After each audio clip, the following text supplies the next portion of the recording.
I'm Wesley Morris, and this is Cannonball Today. Benito.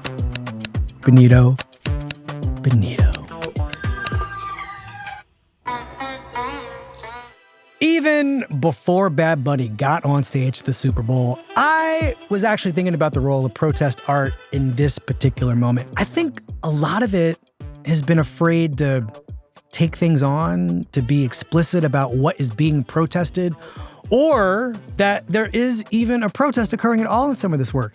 And I think that's why there was so much suspense, anticipation, excitement, fear. Will he or won't he in the lead up to Bad Bunny's performance? On the one hand, how could maybe the most famous Puerto Rican on earth, one of the biggest singers, musicians on earth, not go there? I don't know. On the other hand, it's the Super Bowl, and this thing is speaking to a huge American audience that claims it's just here to watch some football. Yeah, Super Bowl, touchdown. And, they don't want to be told how to feel about important things.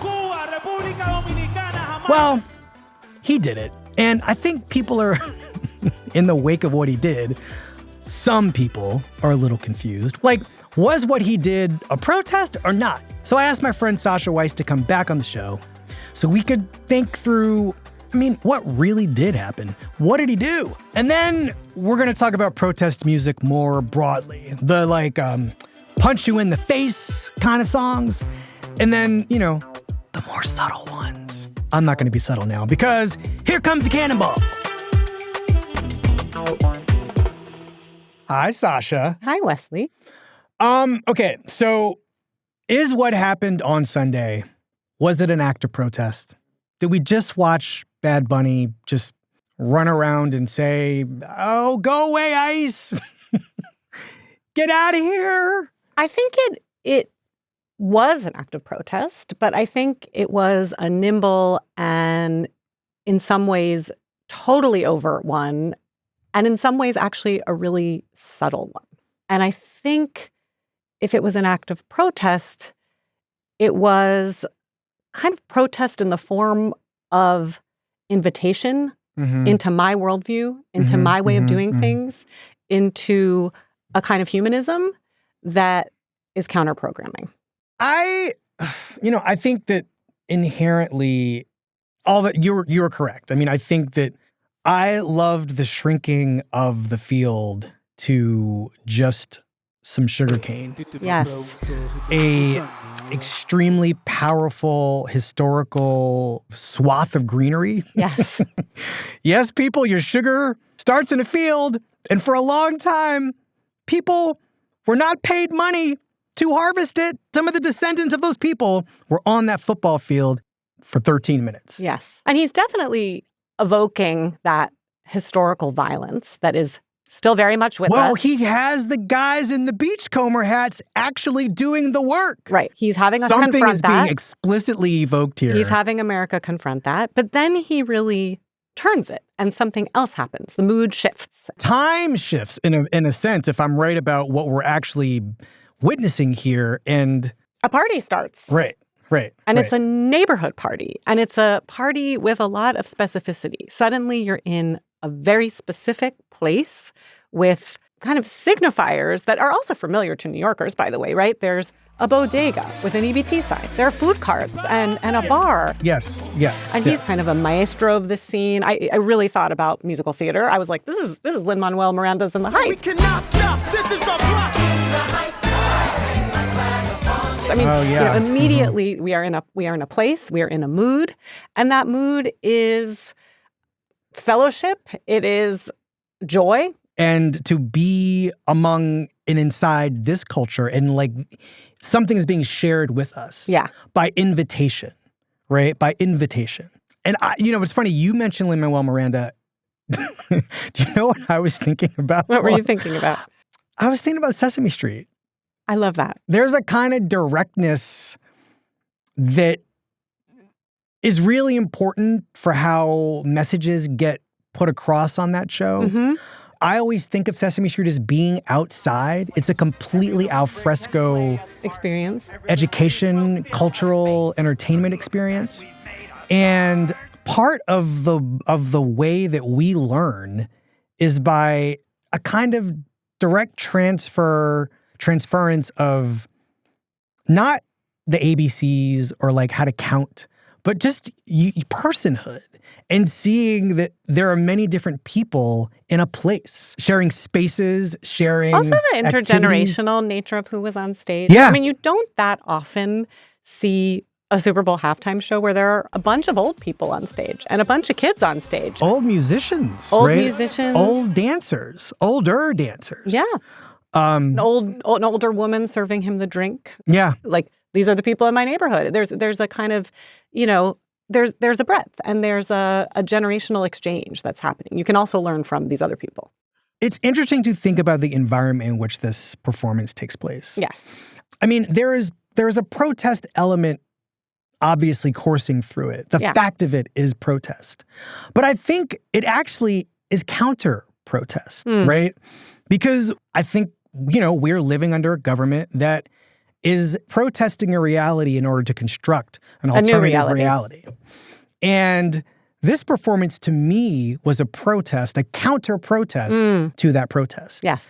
And the reality that it's constructing has a cultural specificity, a kind of deep musical history, the deep history of a place, and an intimacy. I mean, it's kind of incredible, the intimacy. I mean, it's like even just thinking about theater, right? Musical theater happens in a small space, a relatively small space. He creates a small space within this huge, hyper-American space that is very particular. It's his reality. And he's inviting us inside of that. There's a moment that I really, really loved in this performance where he whispers. I loved that. Yeah. It's actually the moment where he's introducing himself to us. He doesn't call himself Bad Bunny.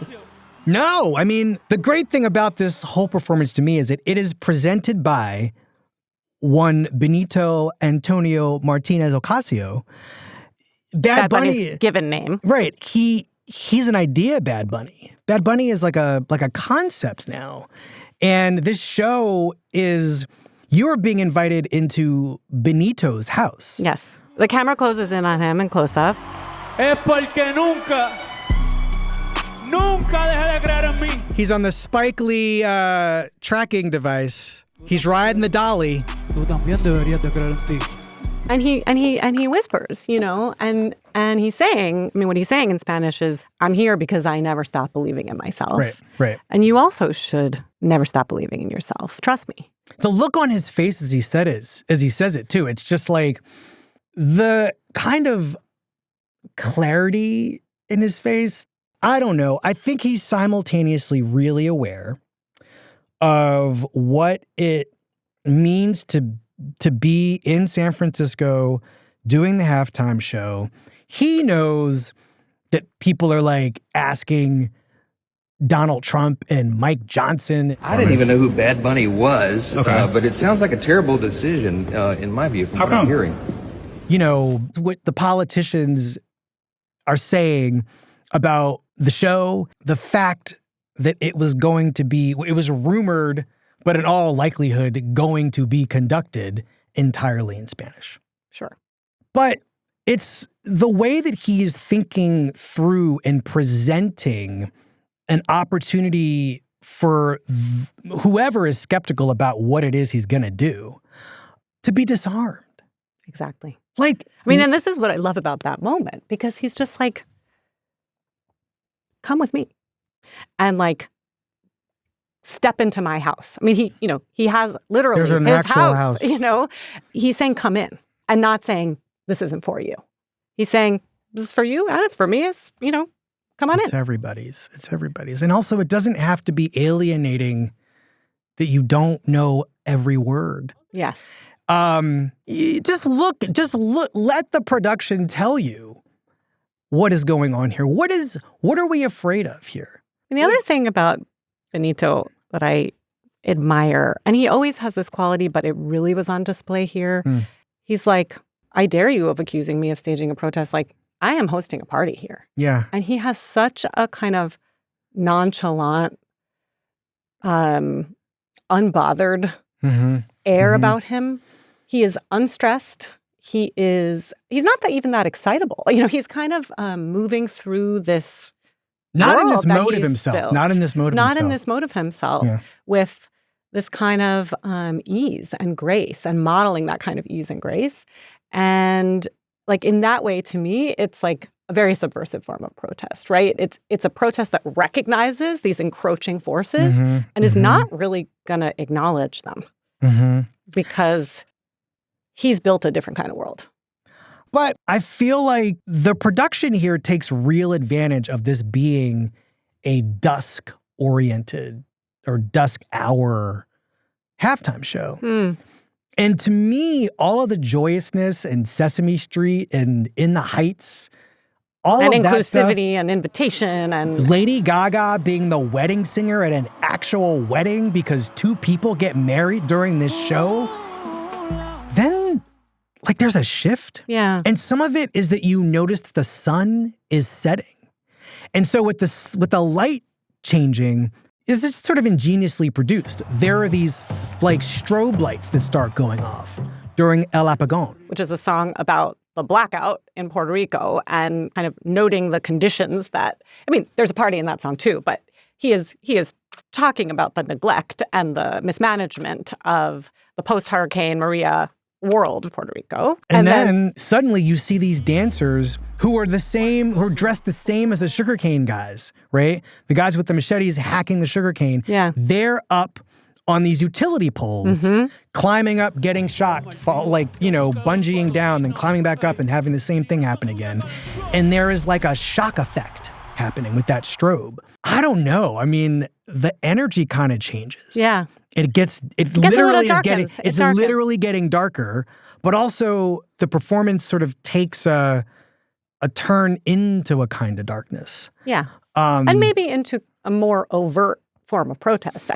At the end of the performance, something happens. So the stakes to me, and some of this could just be what we're bringing to this event. This was also part of the situation, but there's this exuberant moment, as the flags are coming toward I don't know exactly where he's going, the tunnel where he's gonna go back to his locker room. But there's a look of urgency on some of what I would describe as the security people's faces. I don't know if they're bodyguards. They're suited people. And there's a photographer there snapping pictures. And he bumps into the camera almost. But as he's saying, "Más fotos," he's ripping out his earpiece. Yeah. This is something he could have done in quote, his locker room, unquote. But he does it there. So it just creates this urgency, he is being censored in some way. Right. Or he's got to get off or before, being threatened or, right. I had a moment watching it where I was like, is something going on? And then it ends, right? Yeah. You go right to that wide shot of the stadium. And so it did sort of then politicize him in some way. He actually was taking a risk. This show was a risk. Yeah. And I didn't perform that for for most of my 13 minutes. But in these final seconds, I'm going to exit with a kind of urgency that suggests that there had been a risk. That there had been some kind of danger, or that there is danger. Yeah. And where the edges of his very carefully constructed world suddenly bleed out into the outside world. Right. Or the outside world encroaches on that world. And it's real. There's some way in which he's letting a suggestion of current events, a suggestion of danger, a suggestion of maybe you're not going to get out of here unscathed, enter in a way that feels all the more powerful. It's chilling. For not having been kind of admitted into the main event. Yeah. Yeah. For many people not being admitted into the main event. Exactly. It's crazy because we just had this whole Bad Bunny conversation about his Super Bowl halftime show. And you and I had already been thinking, because we suspected that he would do something interesting, or just the fact of him at the Super Bowl halftime show doing it is a form of protest. Yes. Yes. So it got us thinking about why is Bad Bunny the only person doing this work? Where are the protest songs? Where are the protest songs? So what happened? It came down like manna from the heavens. Bruce Springsteen. Bruce Springsteen. The Wait. very night we were asking, where's the Where are the protest protest music? songs? The Where boss are they? came through. Writes a song called Streets in Minneapolis and releases it. What did he say? So I write this song and I record it the next day. Got mad on Wednesday, wrote on Thursday, Went into recorded the on studio recorded on on Friday, Friday. released on Saturday. Here we go. Yes. And the song has that quality Yes, of hot yes. off the presses. I don't even think he drank a glass of water to sing it. Well, let's get into why it works as a protest song. I think it's the thing that you identified. One thing is that it feels like it just leapt out of his heart, Yes. right? Yes. It's a beautiful way of putting it. This song has, I have the lyrics with me. I love the third verse. King Trump. I love Well, start with Nicollet Avenue, right? Nicollet Avenue. He is putting us in a place. Yeah. He is through the winter's ice and cold. So automatically, here we are. Place and time. Through the winter's ice and cold, down Nicollet Avenue, a city of flame, fought fire and ice. Neath an occupier's boots. All right. But Should we listen to the first part of it? All right, let's just listen. I Let's actually listen really to it. like to listen to it. All right, let's see. Came to Minneapolis to enforce the law, or so their story goes. It's a really vintage Bruce kind of passionate utterance and insinuation and a kind of snarl. You really feel his anger the way he sings that line.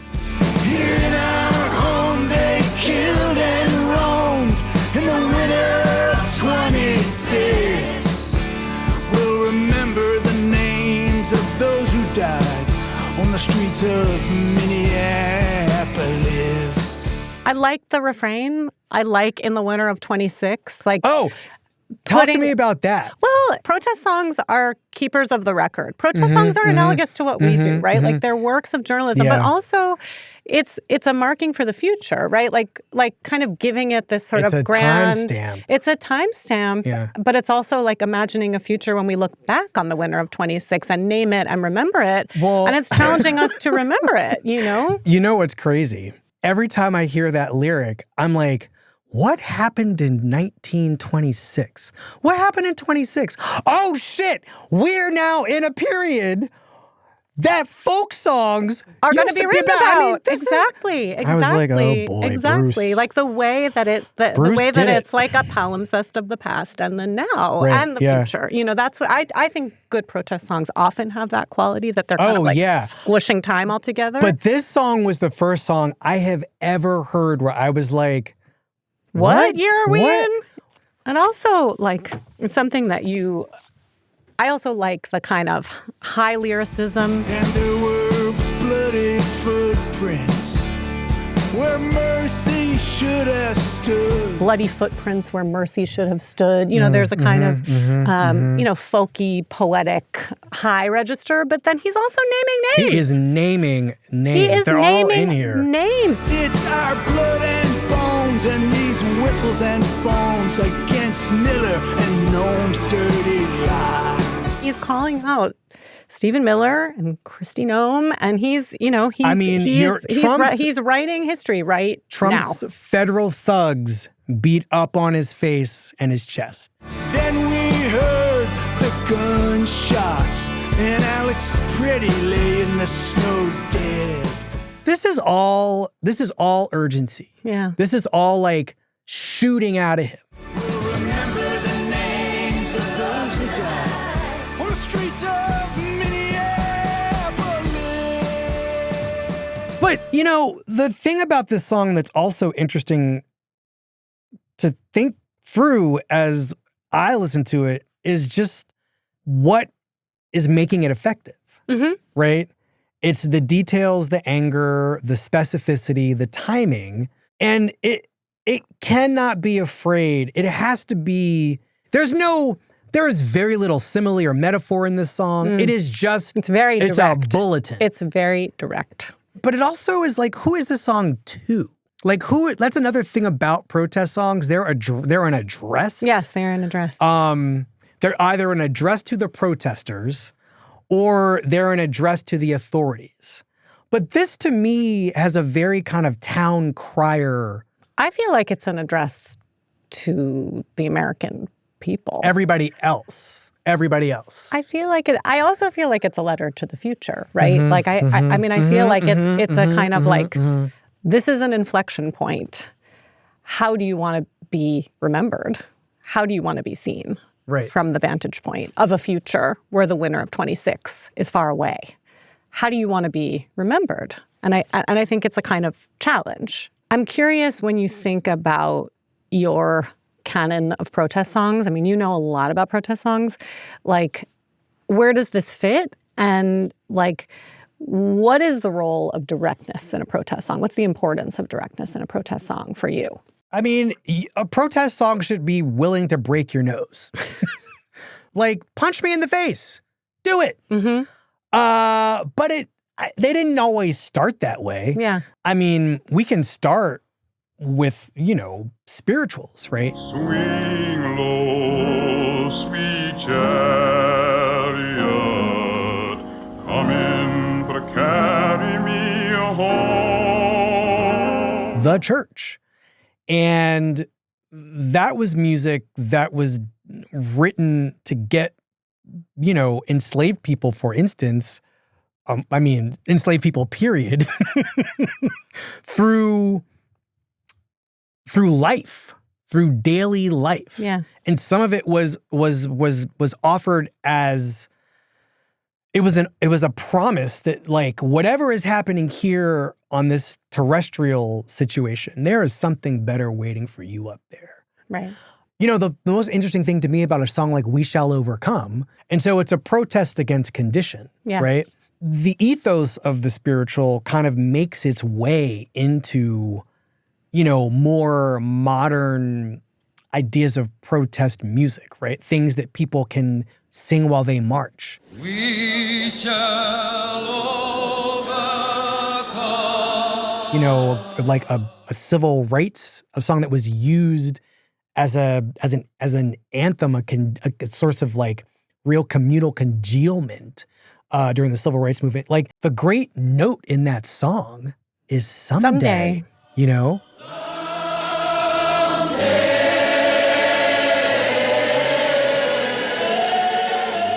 And like, depending on who's singing it, they will sing the fuck out of that someday. Especially when it's a group of people, like people who can sing. Oh my God, it just gets chills because that someday can go up. It mostly goes up, but I've heard it go down sometimes. And that is also chilling.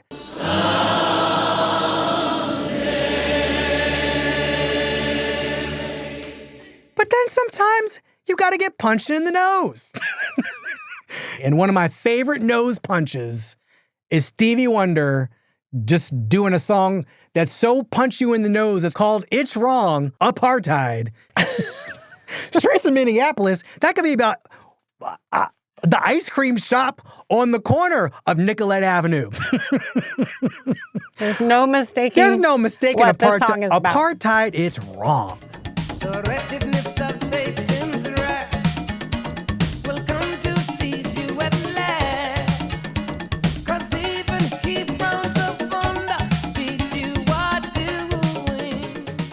And this is a almost 7-minute song that is just him enumerating the ways in which apartheid is wrong. At this point, Mandela is in prison, and it is the beginning of a real discussion about this event happening in South Africa as being like a human rights catastrophe. You know apartheid's wrong.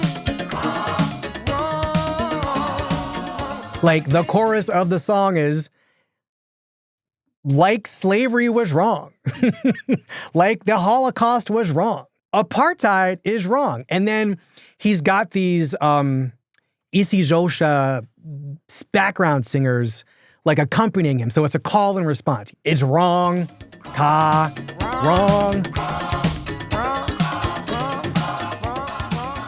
By the way, all my South African homies, don't come at me. I'm doing my best.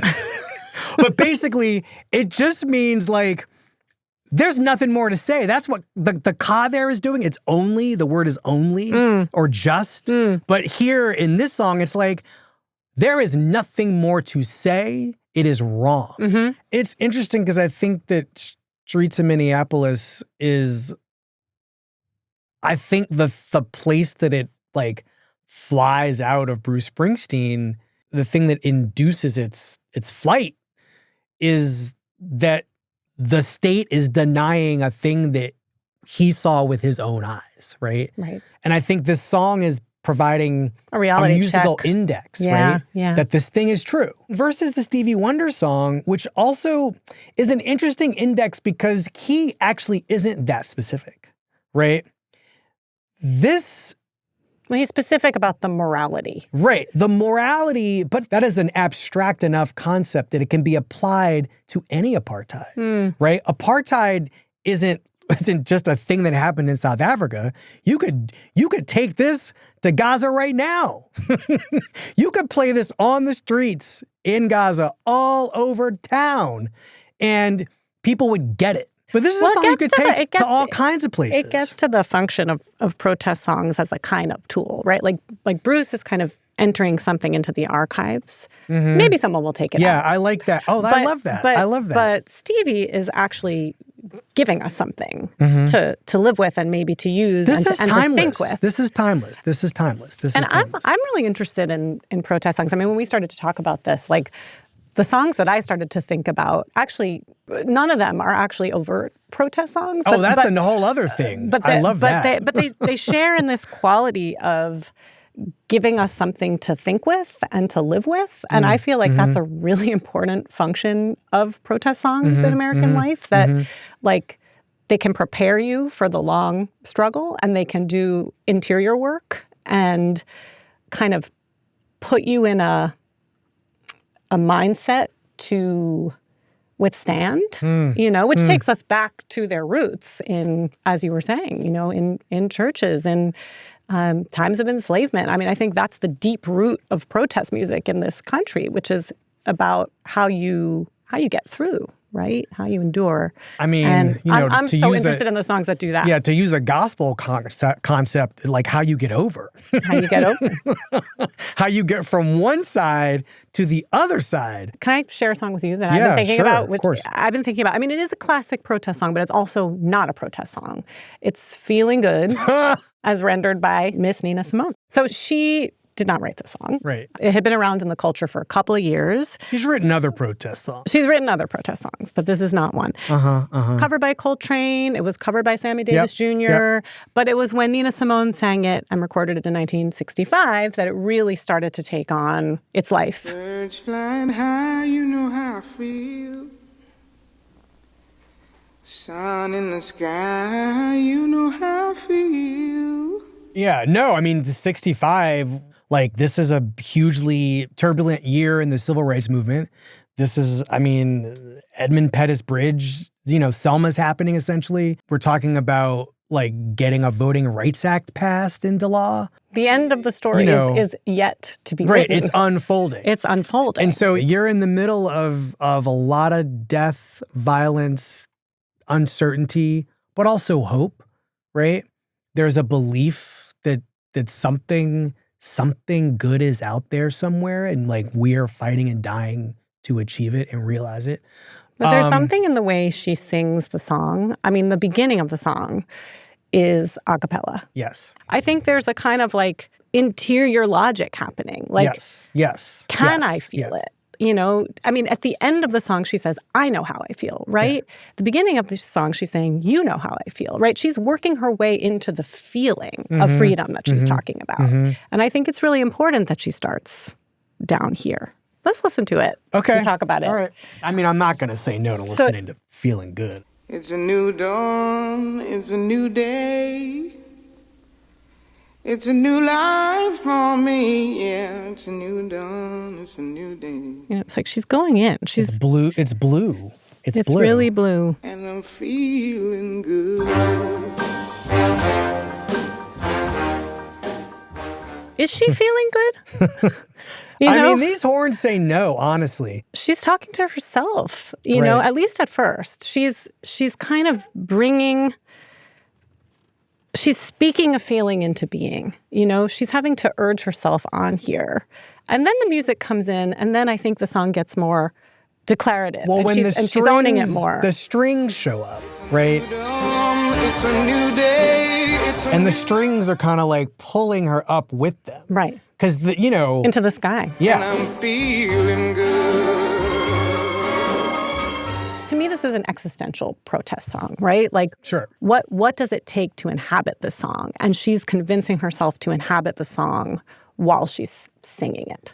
You know, she's bringing a new reality into being within herself, while also like really acknowledging with her voice, with her kind of hesitancy, with her walking into the song, like the undertow of the harsh reality that she lives with, right? But she vanquishes it through the course of the song. Yes. And listen to this final exhalation of feeling good. I'm feeling good.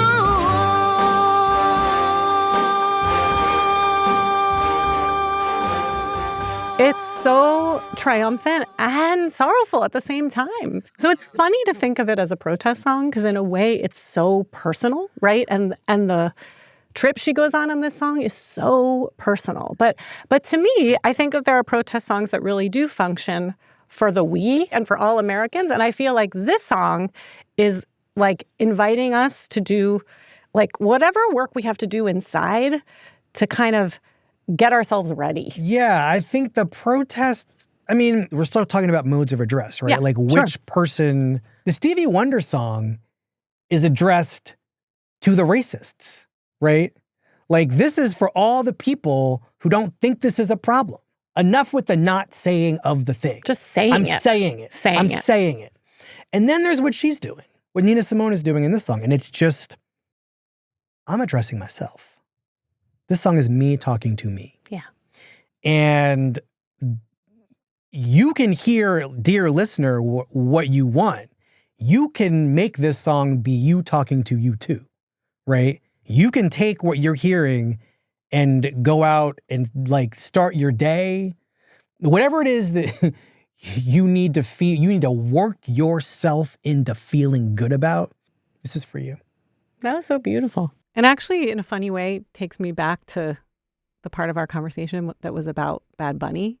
I feel like Bad Bunny is also inviting us to leave that stage with like some kind of pleasure in the self and what's possible, you know? And even though he kind of darkens it, as we talked about, like there's something kind of like irrefutable and irreducible about the pleasure that he is taking and offering. Yeah. Yeah, I agree. And that is protest too. Sasha, thanks for coming back. Thank you for having me. We did it again. Se acabó. Muchas gracias. Muchas gracias a ti.